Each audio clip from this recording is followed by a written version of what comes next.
കൂടുതൽ വാർത്തകളും വീഡിയോകളും കാണാൻ ഈ ചാനൽ സബ്സ്ക്രൈബ് ചെയ്യുക. കൂടെ ബെൽ ബട്ടൺ അമർത്തുക. Please subscribe our channel. നമസ്കാരം. എല്ലാ മാന്യ പ്രേക്ഷകർക്കും ജ്യോതിഷ വിശ്വാസികൾക്കും എന്നെ ഇഷ്ടപ്പെടുന്നവർക്കും എൻ്റെ ഈ എളിയ എപ്പിസോഡിലേക്ക് നിസ്സീമമായ സ്വാഗതം. പല ആൾക്കാരും കമൻ്റ് ചെയ്തിട്ടുണ്ട്. കമൻറ്റിൻ്റെ കാര്യം പറയുമ്പോൾ ഞാനൊരു കാര്യം പറഞ്ഞോട്ടെ. കമൻറ്റ് ചെയ്യുമ്പോൾ വ്യക്തമായിട്ട് നിങ്ങൾ എഴുതി. കമൻറ്റുകൾ ഒരുപാടാണ് വരിക, ഒരുപാട് സംശയങ്ങളും ഒക്കെ ഉണ്ടെന്ന് ഞങ്ങൾക്കറിയാം. പക്ഷെങ്കിൽ കമൻറ്റുകൾ വ്യക്തമായിട്ട് മലയാളത്തിൽ എഴുതുന്ന ഇംഗ്ലീഷിൽ വരുന്നതായിട്ടുള്ള കമൻറ്റുകൾ ചിലത് വായിച്ചാൽ എന്താണെന്ന് പോലും മനസ്സിലാകത്തില്ല. അക്ഷരങ്ങളൊക്കെ പെശകാണ്. ആ കമൻറ്റുകൾ കൃത്യവും വൃത്യവും ഉത്തരത്തിന് അനുവദീയമാണെങ്കിൽ നമ്മളതിന് അറിയുന്ന രീതിയിൽ ഗ്രന്ഥങ്ങൾ പരിശോധിച്ചും അല്ലാതെയും ഒക്കെ പറഞ്ഞു തരാൻ സാധാരണ ചെറിയ ചെറിയ ആവശ്യകതകളുണ്ട്. കാര്യം ഒരുപാട് കമൻറ്റുകളാണ്. കാര്യം അതൊക്കെ ചെറിയ ചെറിയ അറിവുകൾ, എന്നിൽ നിക്ഷിപ്തമായിരിക്കുന്ന അറിവുകൾ മാത്രം. അതിൽ തെറ്റുകളുണ്ടാകാം, കുറ്റങ്ങളുണ്ടാകാം. അതൊക്കെ സദയം നിങ്ങൾ ക്ഷമിക്കണം. എനിക്ക് അധികമായിട്ടുള്ള അറിവോ മറ്റു കാര്യങ്ങളോ ഒന്നുമില്ല. പിന്നെ മനസ്സിൽ തട്ടിയതും അച്ഛനപ്പൂമാരും വല്യച്ഛന്മാരും മുത്തശ്ശന്മാരും ഒക്കെ പറഞ്ഞു തന്നിട്ടുള്ളതായിട്ടുള്ള വിഷയങ്ങൾ നിങ്ങളുടെ കമൻറ്റിൽ വരികയാണെങ്കിൽ അതിനെ ഒന്ന് വിവർത്തനം ചെയ്ത് തരാനായിട്ട് ഒരു മടിയുമില്ല. പല ആൾക്കാരും ചോദിക്കുക, എൻ്റെ കമൻറ്റിന് ഇതുവരെ സാറ് തിരിച്ചൊന്നും പറഞ്ഞില്ലല്ലോ എന്ന്. പക്ഷെങ്കിൽ കമൻറ്റ് ഞാൻ നേരത്തെ പറഞ്ഞു, ഉത്തരത്തിന് ബാധ്യത ഉള്ളതായിരിക്കണം. ചെണ്ട കൊട്ടിയാൽ എന്ത് ഫലം എന്നൊക്കെ ചോദിച്ചു കഴിഞ്ഞാൽ അവരവർക്ക് തന്നെ അറിയാവുന്ന കാര്യങ്ങളൊക്കെയാണ് അവരവർ ചോദിക്കുന്നത്. അപ്പം അതുകൊണ്ട് നമ്മൾ ഇന്നത്തെ എപ്പിസോഡ് സ്വർണം വാങ്ങാൻ ഏറ്റവും നല്ലതായിട്ടുള്ള ദിവസം ഓരോ രാശിക്കാർക്ക്, മേടം തൊട്ട് മീനം വരെയുള്ള രാശിക്കാർക്ക് അതൊരു കമൻറ്റ് വന്നതാണ്. കാരണം എന്താണെന്ന് ചോദിച്ചാൽ, ഞാൻ എന്നും സ്വർണം വാങ്ങിയാലും ആ സ്വർണം ഒന്നി നഷ്ടപ്പെടും, അല്ലെ പണയം വയ്ക്കുമോ, അല്ലെങ്കിൽ എങ്ങനെങ്കിലും എൻ്റെ കയ്യിൽ നഷ്ടപ്പെടും. ഇന്നു വരെ എൻ്റെ കയ്യിൽ സ്വർണം വാഴില്ല. അതിനാണ് ഒരു ഉത്തമമായിട്ടുള്ള മുഹൂർത്തത്തിൽ നമ്മൾ സ്വർണം വാങ്ങണമെന്നും ഒക്കെ പറയുന്നത് അല്ലേ. അതുകൊണ്ട് ഓരോ കൂറുകാർക്കും ഓരോ സംഗതികൾ, ഓരോ കാര്യങ്ങൾ കിട്ടേണ്ടതായിട്ടുള്ള സമയമുണ്ട്. പക്ഷെ പൊതുവായിട്ടുള്ളതേ നമുക്കിപ്പം പറയാൻ പറ്റുള്ളൂ, അല്ലാതൊക്കെ കൗടി വെച്ചിട്ടേ നമുക്ക് പറയാൻ പറ്റുള്ളൂ. പലരുടെയും കമൻറ്റുകൾ എന്ന് വെച്ചാൽ കൗടി വെച്ച് ചോദിക്കേണ്ട കാര്യങ്ങളൊക്കെ കമൻറ്റിൽ വരുന്നുണ്ട്.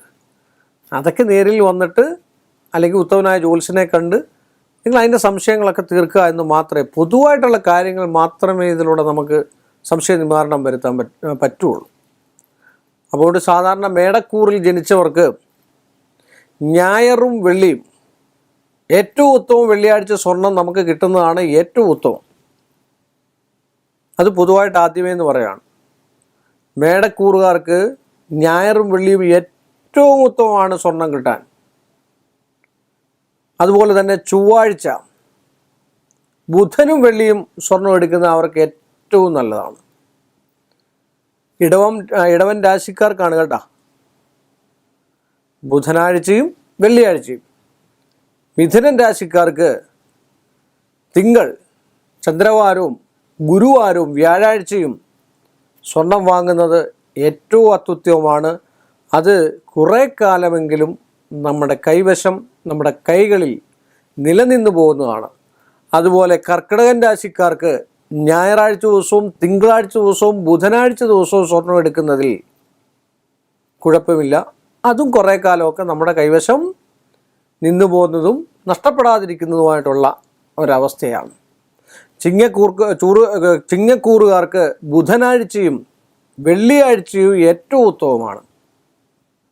കന്നിക്കൂറുകാർക്ക് ശനിയാഴ്ചയാണ് ഏറ്റവും കൂടുതൽ സ്വർണം എടുക്കാനും സ്വർണം അല്ലെങ്കിൽ ചെമ്പ് അല്ലെങ്കിൽ വെള്ളി, ഡയമണ്ട്, ഏതാണെങ്കിലും ലോഹസംബന്ധമായിട്ടുള്ള ഇനി ഈവൺ ഒരു കെട്ടിടത്തിന് അല്ലെങ്കിൽ ഒരു കെട്ടിടം പണിയാൻ ലോഹങ്ങൾ, കമ്പികൾ എടുക്കുകയാണെങ്കിലും ഇതിനൊക്കെ ഈ ഒരു ഇപ്പം കന്നി രാശിക്കാർക്ക് ശനിയാഴ്ച ദിവസം എടുക്കുന്നത് ഏറ്റവും ഉത്തമമാണ്. അതിന് കുറച്ചുകൂടെ ഒരു 10% അത് ഫലം ചെയ്യും എന്നാണ് പറഞ്ഞത്. തുലാക്കൂറുകാർക്ക് തിങ്കളും വെള്ളിയും ഏറ്റവും അത്യുത്തമമാണ്. വൃശ്ചികക്കൂറുകാർക്ക് ശനിയാഴ്ച ദിവസം എടുക്കുന്നതായിരിക്കും ഏറ്റവും ഉത്തമം. ധനുക്കൂറുകാർക്ക് വ്യാഴാഴ്ച ദിവസം മഹാവിഷ്ണുവിൻ്റെ ദിവസം കൂടാണ്. മഹാവിഷ്ണുവിൻ്റെ ദിവസം സ്വർണം എടുക്കുന്നത് അത്യുത്തമമാണ്. വ്യാഴം കാഞ്ചനകാരകനാണ്. കാഞ്ചനം, സ്വർണ്ണകാരകൻ കൂടാണ്. വ്യാഴാഴ്ച സ്വർണം എടുക്കുന്നത് ഏറ്റവും അത്യുത്തമമാണ്. മകരക്കൂറുകാർക്ക് ബുധനും വെള്ളിയാഴ്ചയുമാണ് ഏറ്റവും ഉത്തമം.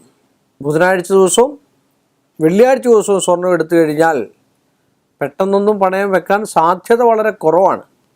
പിന്നെ ചില ആൾക്കാരുണ്ട്, കിട്ടിയാൽ ഉടൻ തന്നെ എങ്ങനെയെങ്കിലും പണയം വെക്കാമെന്ന് നോക്കിയിരുന്നു കഴിഞ്ഞാൽ പണയമായി പോകും കേട്ടോ. അതിൽ നമുക്കൊന്നും പറയാൻ പറ്റില്ല.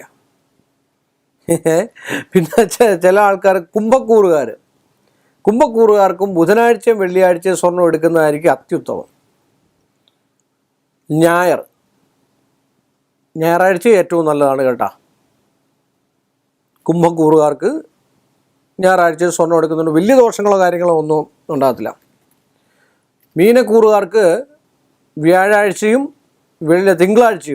തിങ്കളാഴ്ചയും മീനക്കൂറുകാർക്ക് വ്യാഴം, തിങ്കൾ ദിവസങ്ങളിലും ഉത്തമമായിട്ടുള്ള മുഹൂർത്തം കൂടെ നമ്മൾ നോക്കി വേണം ചെയ്യാനായിട്ട്.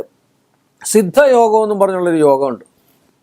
നമ്മൾ മുഹൂർത്തങ്ങളൊക്കെ നോക്കുമ്പോൾ ശുഭമുഹൂർത്ത ദിവസമായി വരികയാണെങ്കിൽ നല്ല ദിവസങ്ങൾ, ഈ പറഞ്ഞ തിങ്കൾ, ബുധന് ഒക്കെയുള്ള ശുഭമായിട്ടുള്ള മുഹൂർത്തം വരികയാണ്. സിദ്ധയോഗം കൂടെ ഉണ്ടെങ്കിൽ ആ യോഗത്തിൽ നമ്മൾ സ്വർണം എടുക്കുകയാണെങ്കിൽ അഭിവൃദ്ധിയും സ്വർണം പെരുകുകയും അത്യുത്തമവും ധനധാന്യ സമ്പൽ സമൃദ്ധിയും ഉണ്ടാകുമെന്നാണ് ജ്യോതിഷ സംബന്ധമായിട്ടുള്ള ആചാര്യമതം എന്ന് പറഞ്ഞുകൊണ്ട് ഒരു ചെറിയ എപ്പിസോഡ് ഇവിടെ അവസാനിപ്പിക്കുന്നു.